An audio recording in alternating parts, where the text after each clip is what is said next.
Isang grupo ng kabataan kung tawagin na Itakaw Gang ang nambibiktima sa isang bayan sa Ilocos Sur.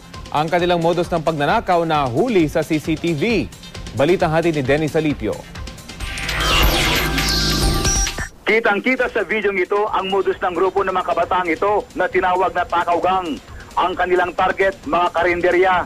Makikita ang tatlong lalaking tinatayang nasa edad 12 hanggang 15 anyos. Sandaling tumambay sa plaza pasado alauna ng madaling araw. Maya-maya, naglakad ang tatlo papunta sa hilera ng mga karinderya sa tapat ng munisipyo. Pilit nilang binuksan ang bintana ng isang karinderya.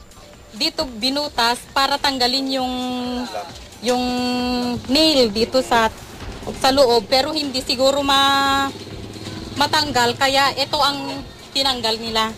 Etong plywood. So anong mga nawala dito? Yung pera namin, kinuha yung nakalagay sa bowl. Natangay ng mga sospek ang pera at ilang grocery items na nagkakahalaga ng mahigit 3,000 piso.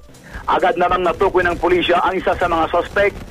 Natandaan daw kasi ng may-ari ng karinderya ang suot nito habang umaaligid sa lugar bago ang pagnanakaw. Sa pahayag ng isang stall owner, yun yung nakita niya na tao bago sila umalis sa stall nila kinagabihan, at identified din niya na yung suot-suot ng tao na yun din ang nakita dun sa CCTV. Pinaghahanap pa ng pulisya ang ilang pang sospek. Inaalam din ng mga otoridad kung may kinalaman ang mga sospek sa serye ng nakawan sa lugar. Dennis Alipio, GMA News.